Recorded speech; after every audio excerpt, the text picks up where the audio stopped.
The party was perfect. Until his iPad lit up. One name. Babe Rose. Not hers. Lena didn't scream. She served the cake. And that night, she opened the iPad and unlocked the truth. Lena from Fresno, her husband forgot to lock the iPad. Series, 10 True Affair Stories from California. The candles were already flickering by the time Lena brought the cake into the kitchen. 5 perfect flames danced above a swirl of pink frosting, and the room was filled with laughter, the kind that bounces off tile and glass and feels warmer than it should. Her daughter clapped her hands from the counter, cheeks smeared with cupcake icing. Lena smiled. Everything had gone just right. Her mother-in-law complimented the decorations, her co-workers showed up with gifts, and her husband James had even remembered to buy balloons. It was, by all accounts, a perfect birthday. Until the iPad lit up. It was sitting on the kitchen island, angled slightly upward, like a guest at the party. Lena didn't even notice it at first. She was setting the cake down, adjusting the sparkler candles, brushing sprinkles from her sleeves. Then the sound hit Facetime's soft chime, cheerful, curious. Every conversation paused. A ripple moved through the room as eyes turned toward the screen. And there it was. Babe Rose was calling. Lena's stomach didn't drop. Her knees didn't buckle. Instead, time seemed to do something strange. It expanded. Stretched. The room kept moving around her, but her focus tunneled in on that name. The red rose. The word babe. The intimacy of it. The certainty. James lunged forward. It's a co-worker, he said too fast, too loud. His fingers fumbled across the screen, silencing the call. The silence that followed was thicker than frosting. Someone laughed nervously. A balloon popped in the other room. James held up the iPad as if it had betrayed him. She's, helping with the project. It's nothing. Lena smiled. Not because she believed him, but because people were watching. She turned to her daughter, clapped once, and said, "Who's ready to make a wish?"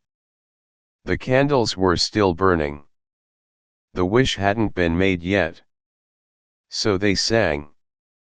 And as the voices picked back up, some hesitant, some louder to compensate, Lena helped her daughter blow out the candles. She smiled for pictures. She poured juice. She passed plates. But her eyes kept returning to that iPad, now face down on the counter. Still. Silent. And so loud.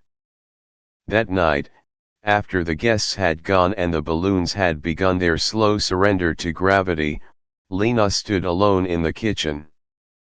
The dishes were stacked, the frosting smudged, the laughter long gone. The iPad sat exactly where it had been. She picked it up. No passcode.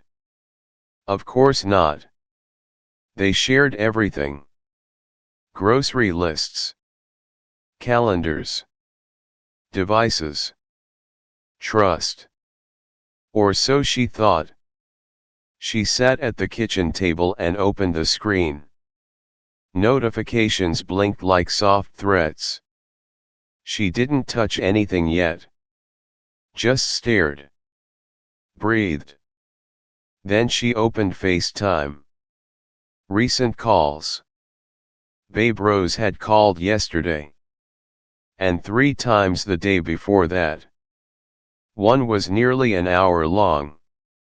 She checked messages next. It took only seconds to see the truth. Not because it was buried, but because it wasn't hidden at all.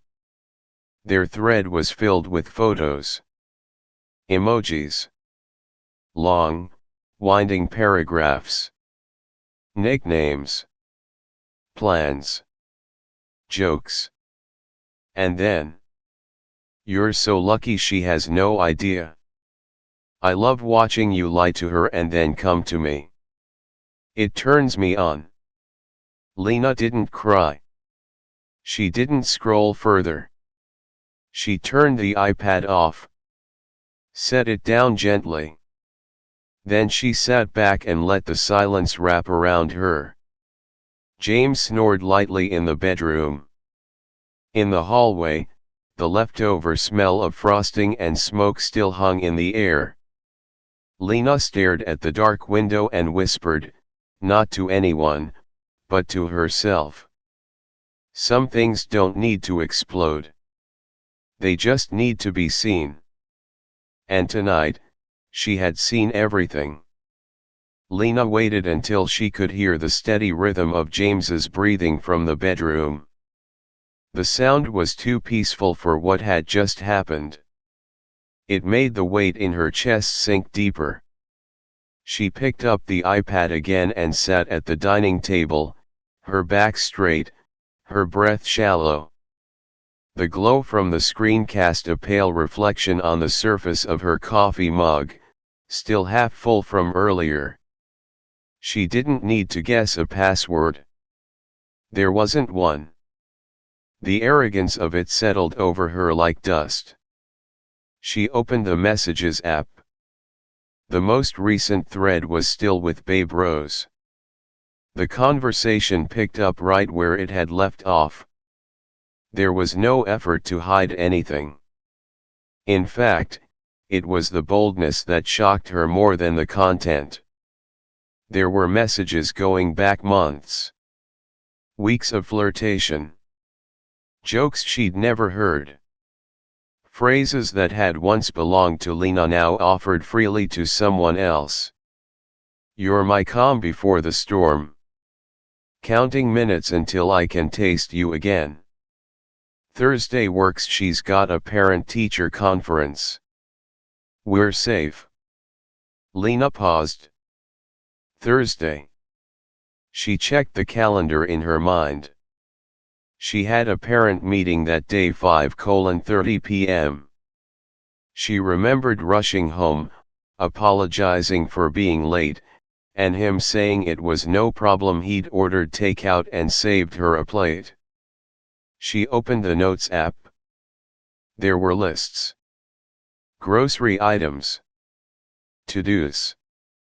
But also something else. Buried just below a recipe for banana muffins was a line of text without a title. Meet at 5:45. Same room. She won't be home until 7. She tapped to reveal more. Wine. Her favorite playlist. New lingerie. It wasn't just an affair. It was curated. Scheduled. Rehearsed. She moved to the Photos folder. Hidden album. Not even password protected.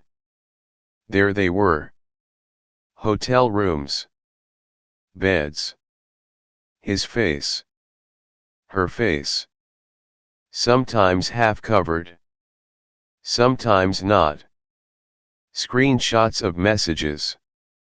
A photo of a receipt, room service, spa treatments, champagne. Another shot, a mirror selfie, James shirtless, clearly taken in the bathroom of a place Lena had never been. The timestamp read, December 12th. Lena had been homesick that day. He said he had a full day of back-to-back meetings. She stared at the screen until her eyes burned. What hurt more than the betrayal was the ease. The sloppiness. The total lack of concern. He hadn't even tried to erase the trail. It was as if he believed he'd never be caught, or worse, that she'd never dare to look. She felt the insult of it in her bones. Not just the cheating. The carelessness. The assumption that she was too trusting, too soft, too busy being a mother to notice. It wasn't rage she felt. It was something colder. Lena stood. Walked to the printer in the hallway closet. Loaded paper.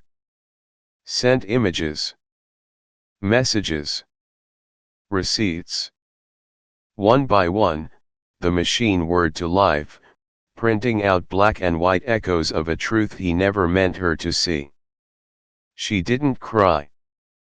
She didn't shake. She organized the papers into a neat pile. Stapled them. Then opened settings and hit erase all content and settings.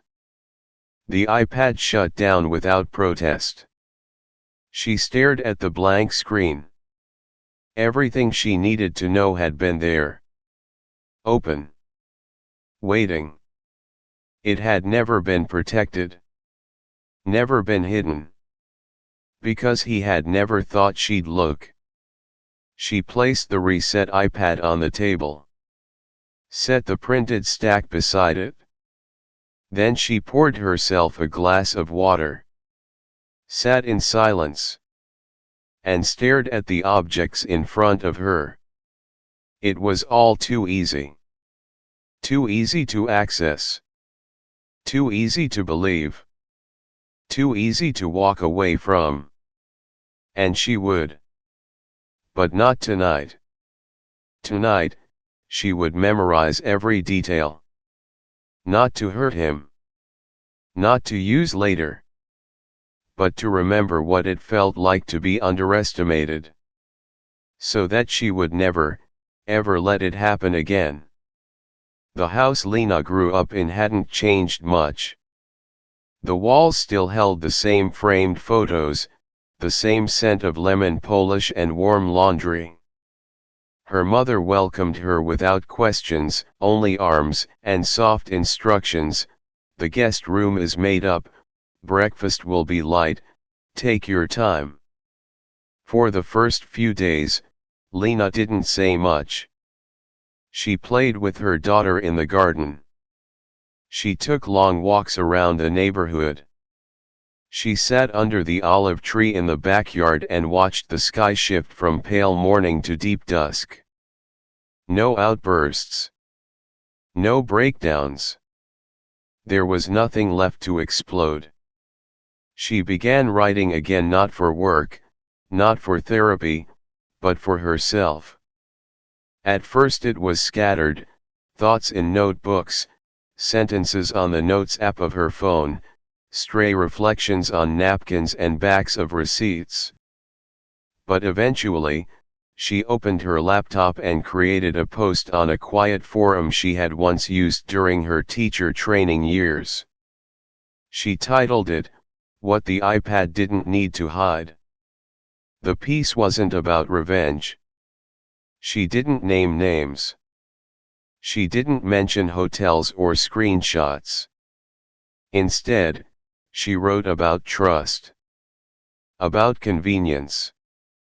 About how the same technology that brings us closer can also unravel us in an instant. She described what it felt like to discover everything not in some dramatic revelation, but in a device that hadn't even been locked. She ended the post with a quiet line. "I didn't need a password to find the truth. I just needed the courage to open the screen." She logged off without checking comments. But by the next morning, her inbox was full. Women wrote to say they had lived that exact moment. Men wrote to say they had lost marriages because of things they thought would never be found. Parents wrote about how their children had taught them more about digital transparency than their spouses ever had. And beneath the stories was something else: gratitude. Not for the pain, but for the clarity. The post spread. A school principal in Oregon asked if she'd be willing to share her reflections with a staff training group. A parenting blogger quoted her line about courage and the screen. Someone from a university reached out for permission to cite her story in a seminar about tech, ethics, and emotional labor. Lena said yes. But quietly. She didn't make a video. She didn't tell anyone what happened behind the scenes. She didn't need to. She hadn't written to be known. She'd written to release. One evening, she received a message from a woman she didn't know: "I left my house today. Because of what you wrote. And I didn't even cry. I just packed, like you said.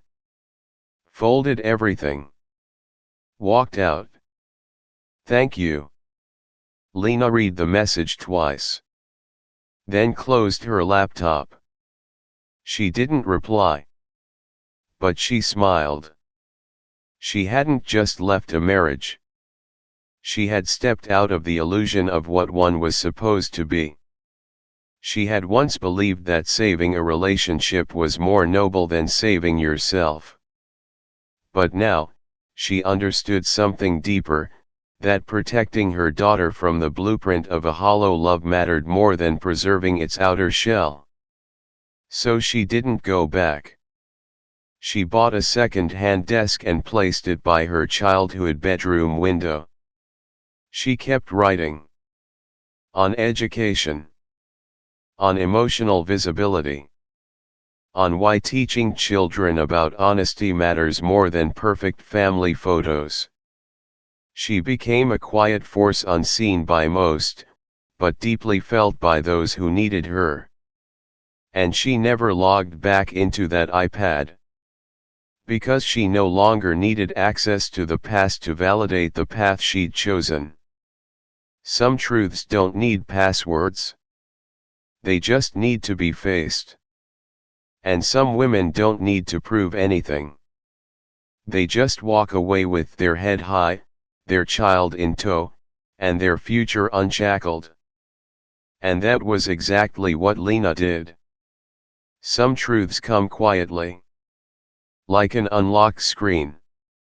Or a woman who walks away without a word. But in our next story, the silence won't be hers. Because when a wife from San Jose finds an unfamiliar credit card charge, she doesn't just ask questions. She asks the hotel manager. Stay with us for the next chapter in 10 True Affair Stories from California. Because some betrayals hide in spreadsheets. Until someone brave decides to read every line.